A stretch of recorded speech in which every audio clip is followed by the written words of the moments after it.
Let me pray and then we'll get started. Heavenly Father, bless us as we share from your word.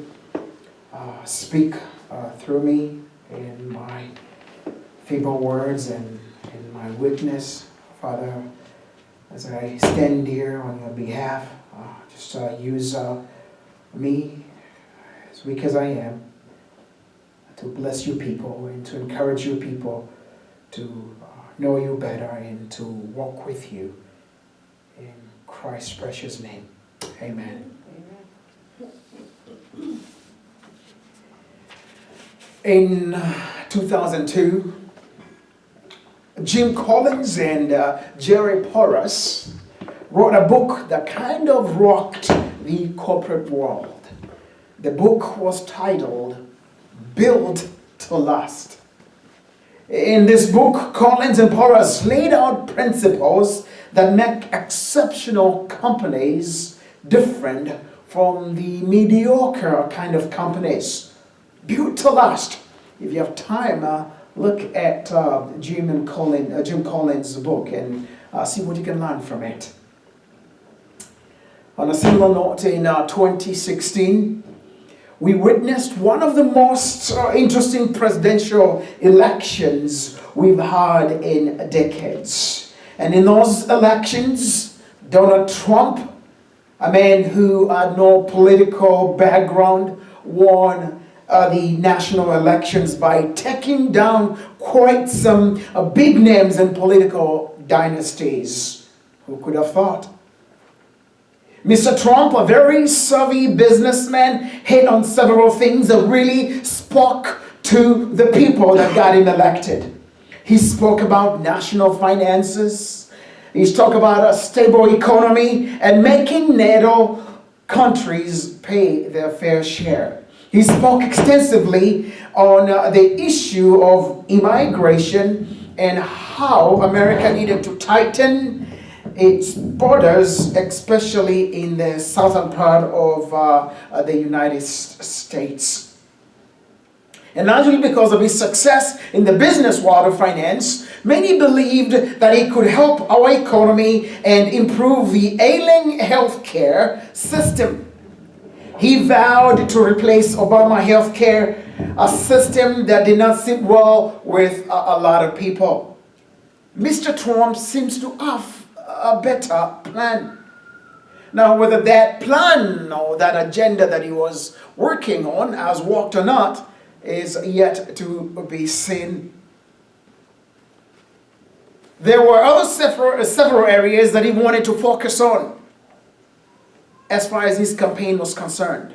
And one of the big agendas in his campaign was to build a great wall in the southern part of the United States, the borders with Mexico. A wall that would stretch the entire country between the United States and Mexico. And that would have costed us $70 billion to construct.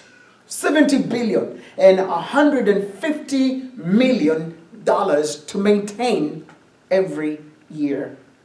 That proposal persuaded the voters and propelled him into the Oval Office, the most powerful position in the world. And then, as I thought about Mr. Trump's agenda of the war in the South, I thought about the case of Nehemiah and his leadership in persuading his people to build the city walls of Jerusalem. So this morning I want us to look at 6 or so principles that we can learn from Nehemiah as we think about building the walls here in Chicago. Nehemiah was faced with a kind of a similar situation to that of Mr. Trump. For Jerusalem had been laying in ruins and the walls laid in crumbles for many years. What's the historical background here? In 586 BC, King Nebuchadnezzar, who is the grandfather of King Xerxes was married to who? Esther. Right. And of course, before Esther was? Vashti. Queen Vashti, and we talked about Queen Vashti not long ago here. So, Nebuchadnezzar took the Jewish people into captivity. And in the process, the city of Jerusalem was destroyed. The walls were torn down, and the temple was burned down, and the people were forced into slavery. So the Jewish people had already been down this path before, and now here again, they are taken into captivity. And the result was the city of Jerusalem was burned down, and the walls that protected that city were destroyed. Why were these walls so important? Without a wall, the Israelites were subject to constant attack. So the wall protected them from their enemies. They ran the risk of losing everything that they had worked for. It was just no safe to be in Jerusalem without these walls. Without a wall, the temple was not really complete. For the temple and the walls was really the work of two leaders. First leader was Ezra, who brings in the first people from exile, and then Nehemiah. Initially, God had led Ezra to build the temple, and thereafter Nehemiah comes in to build the city walls. Without a wall, no city in that day was considered to be safe. Robbers, gangs, and wild animals would make their way into the city, and the people just had no peace. They needed protection. When the temple was finished, it was very richly decorated, and greater the value of things, the greater the opportunity for theft. So they needed these walls to protect them from the enemies. Under King Zerubbabel, when the walls were first built, it took about 94 years to complete. But under Nehemiah and his leadership, this wall was accomplished in 52 days. What made the difference? Why was Nehemiah's leadership so amazing? This is the reason I want us to look into the book of Nehemiah here and see what we can learn from this powerful leader. He was a man that strongly believed in God's presence. A man who believed in God's leading him before he could take on the leadership of leading his people. And I strongly believe that Swahili Chapel will only grow if the leadership of the church is growing. If the pastor is not growing as a leader, how can the church grow? If our leadership or our board is not growing, it basically puts a lid on the growth of the congregation. Because it's important for leaders to be on the same page and to steer the leadership of the church in the right direction. One thing I want to share with you is, as I speak, the word first speaks to me. I'm just like you. And I struggle in different areas as a leader. And when I'm speaking, I'm not exempting myself from the message. The message is already spoken to me first. And I want to share with you this challenge of how we can build a strong leadership and a strong church here in Chicago.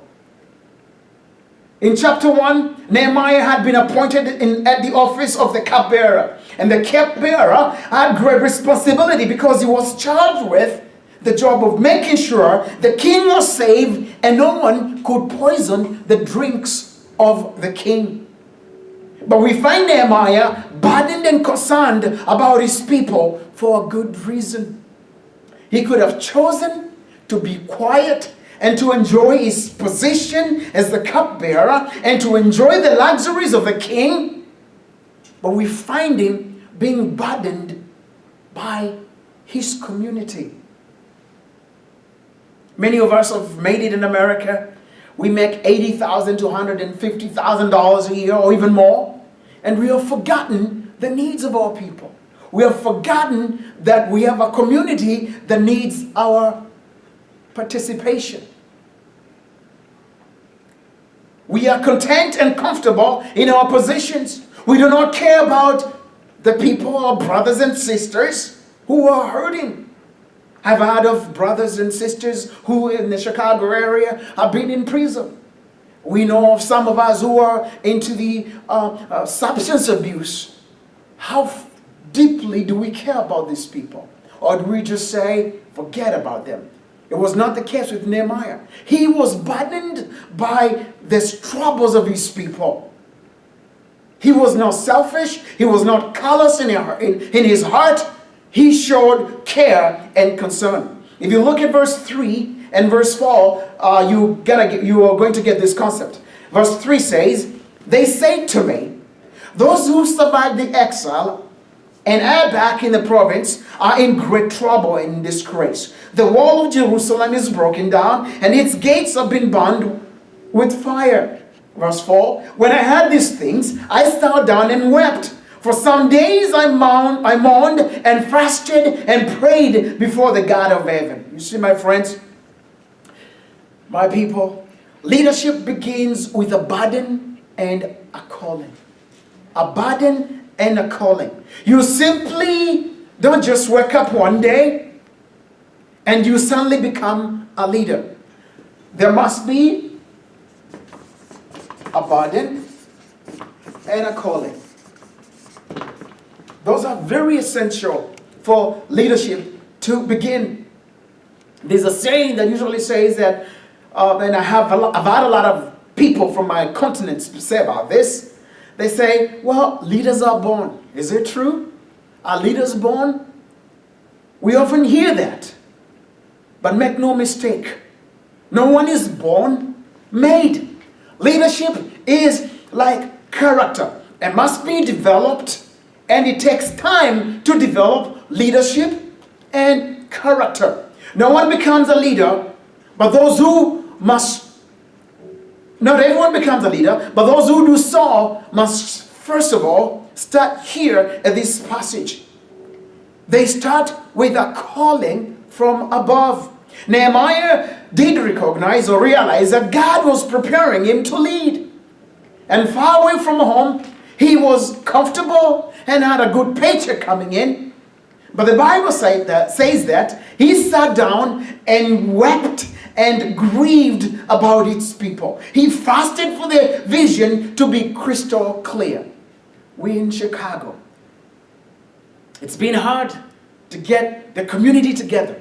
Is it because maybe we've not asked for God to give us this calling, to give us this burden in our hearts like Nehemiah, so that we can actually have a passion for our people, so we can actually stand in the gap for our people and bring people together? Remember, leaders are not born. They are made, they are developed with time and with experience. Nehemiah fasted for this vision to be clear. The building of the walls in Jerusalem did just start with the mixing of the concrete. It started with a burden and with prayer and with self-examination. We have strong Christians in Chicago that meet to pray online and have a commitment for Jesus. We don't doubt it. But where are they when we're seeking for them to have their hands in the potter, to mix the cement? Where are they beyond the prayer line? Where are these strong leaders that we hear that are here? Where are they? Nehemiah had a calling to build the wall. But before it started, Nehemiah, first of all, we find him mourning, we find him fasting, we find him crying for his people. Remember, he's comfortable at the palace. He has everything he needs. A good paycheck, like most of us here. But he says, something is burning deep within me for my people. My friends, godly leadership begins with a burden. Before I joined we joined Swahili Chapel, we were comfortably seated at Willow Creek Community Church. And it was comfortable there. Good worship, good fellowship, just do nothing, sit down and be entertained. It was comfortable to be at Willow. But then, inside me was this burden of my people. As my brother Kamugu called me and talked about the situation in Chicago, told me how some of our children are going to jail. Some of others are joining gangs. Others are just lost sense of direction. And I was comfortable in this church, and I knew my people were hurting, but I didn't want to commit. I wanted just to stay with the comfort of sitting down to be ministered to. Isn't that comfortable? Who wants to sit down and prepare a message Sunday after Sunday, among other things that we do? But God spoke with me, and I resisted that calling. I was like, no, I don't want to go. I don't want to go. But then my brother Kamugu kept on saying, come, Joseph, come, minister to our people. I was serving with the youth ministry, helping them answer tough philosophical questions just before they go into college. And I realized, yes, we got other sons, our daughters, and they're here. They have questions too. But who is going to answer their questions? Why do I need to answer the questions of there's nothing wrong with answering the questions of these kids at Willow, but we have Kenyans here who have questions as well. I could choose to stay out there, or I could have that burden, say, let's go and minister to our own people because they're hurting. The rest is history. But that calling begins with that vision and with that passion inside. In the case of Nehemiah, the burden started in God's heart, and he shares it with someone who then steps into the place of leadership. A burden is critical, but is it enough just to have a burden? Notice the second thing. Leadership requires preparation. Leadership requires preparation. Nehemiah steps into this role of leadership, and now it was time for him to get prepared. It is a great thing if you are completely prepared when you step into leadership. But most of the time, that is not simply the case. Leadership is a process, and the process involves growth. Many think that you can just wake up and begin a new church without being prepared and getting the training needed. The result of unprepared pastors is obvious. Should I tell you about it? Misinterpretation of this gospel text, preaching of prosperity and motivational speaking and what the pastor can get out of it, but not really calling of the people and the needs of the community. It's all selfish. It's how much money can I get out of these people? The desire for stuff and material possession is short-lived. However, let me say this about this process of leadership. You don't have to wait until you're completely ready, because you'll never be completely ready. Leadership comes through experience. Jump in, get into a project of some kind. Lead the Asha ministry. Lead the communications department, like Lucas gives his time day after day, Sunday after Sunday, like Ikenya does with the preparation of the bulletin. Have you seen how professional it is always done? Do you think it prepares itself? It's commitment. It's that leadership. It's that calling. Look at the guest ministry. It's done well because there's commitment. Look at the prayer ministry. There's commitment. People say, I will commit. And when you commit, you commit. Right? So because you have a burden within you and a calling to build this community of Chicago. We get challenged every time people come from other states. They're like, why is this all the Kenyan people in Chicago? Whoops. They're missing. You find 2 or 3, you won't see them, but call them to a dance or to a party. You'll see 8,000 Kenyans. Where did they come from? Because there's just no commitment. There's no passion for God's word. Is it because there's leadership missing? Maybe we are not laying the foundation right. But it starts with a commitment, and that commitment being planted within you by God himself. And church becomes a part of your life. It doesn't become a 1 day, a 1 week out of 6 months attendance.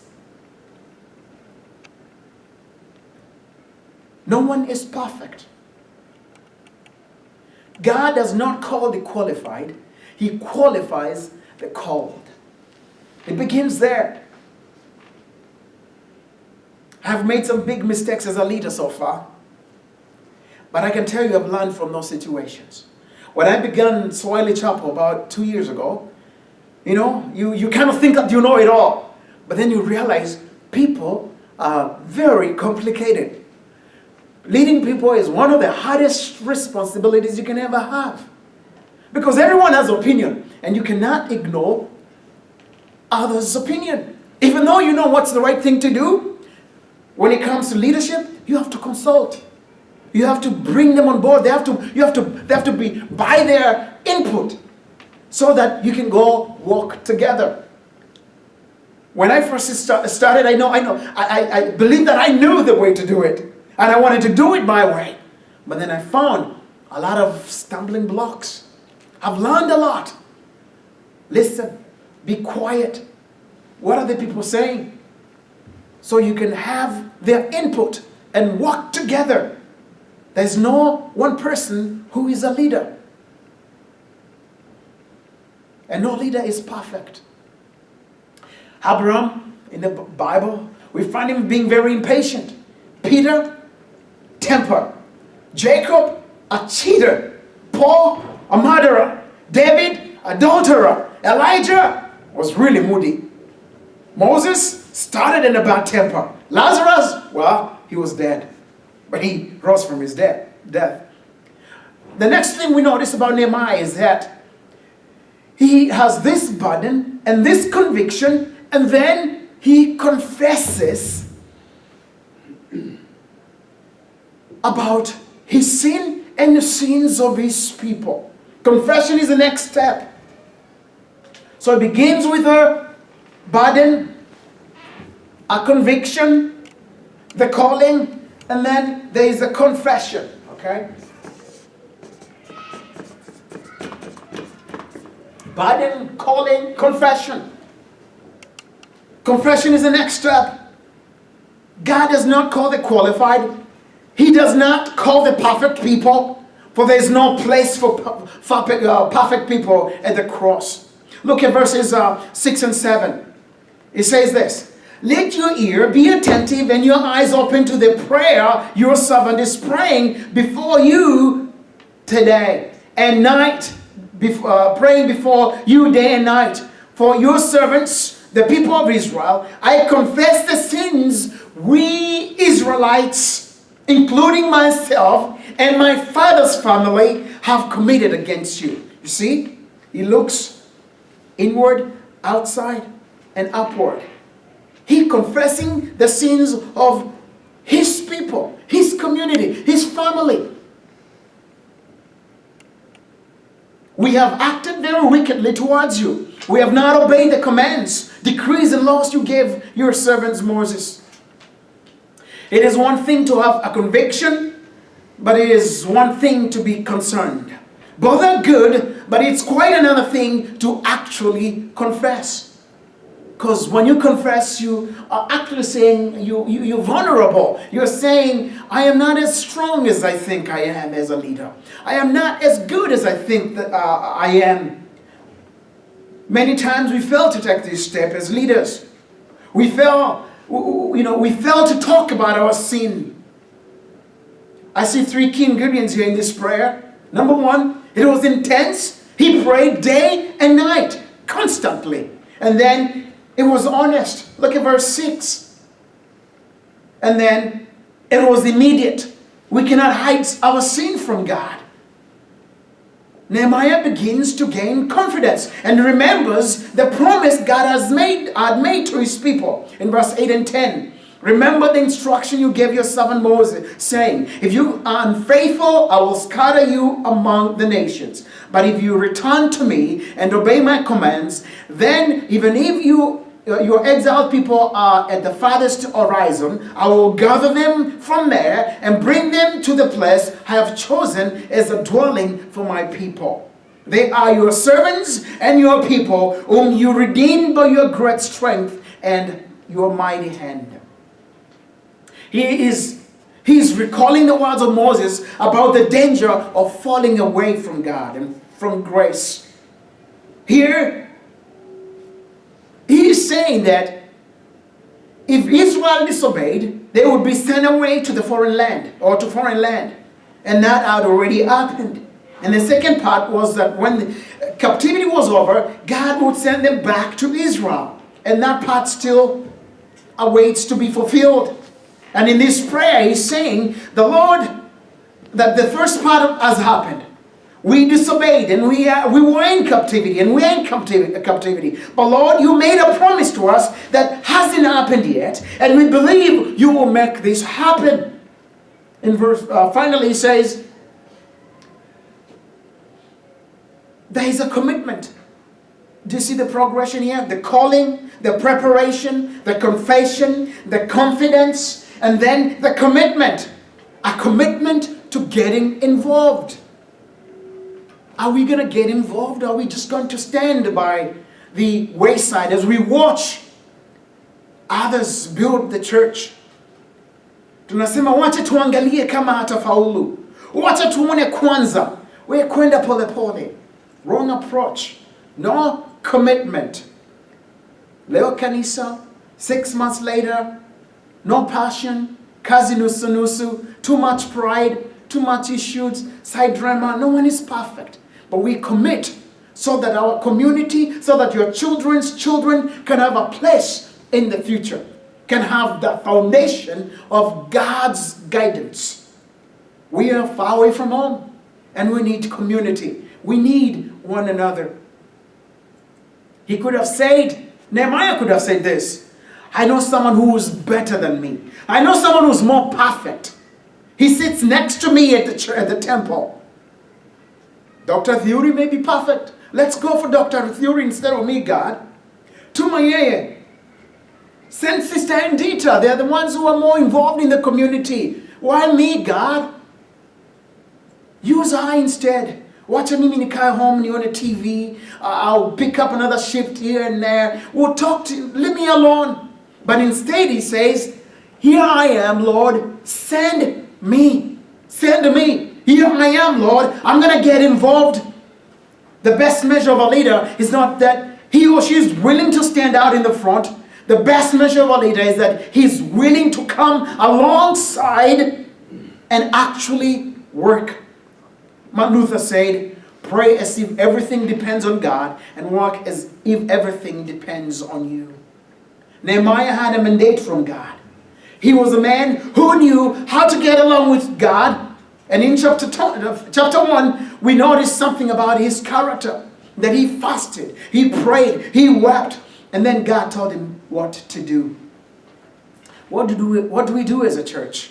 What's our focus as our church? Do you have direction? Do we have involvement? Do you have a vision for the church?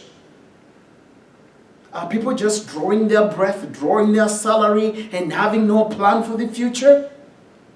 Get up in the morning, a cup of coffee or chai, fight the traffic to work, work all day, thank you so much. Come home, take an aspirin, watch the news, eat dinner, watch a little television, and then go to bed. And the next day we do it all over again. We gotta have a vision. And the vision goes like this. Look at verses 13 through 15. By night I went out through the valley gate towards Jachal's well and Dung gate, examining the walls of Jerusalem, which had been broken down in its gates, which had been destroyed by fire. Then I moved on towards the fountain gate and the king's pool. But there was not enough room for the mount to get through. So I went up to the valley by night, examining the wall. Finally I turned back and re-entered through the valley gate. He was out to get the facts first. What are the facts? We need a place of worship. We need a church. We have a congregation. We don't have our own building. What are we going to do? We can continue like this and keep on paying rent, or start something that will see us through in the next 3 or 4 years down the road. We can have our own place of worship, because without that place, we'll keep on paying and others. How much do we pay for the Gigosha to rent? A lot. Yes. Imagine if that was Swahili Chapel. We could have somewhere to go. But again, that was only for how many hours? 5 or 6 hours? Over $4,000? Is it worth it? We don't have to be many to do it, but we have just to make a commitment.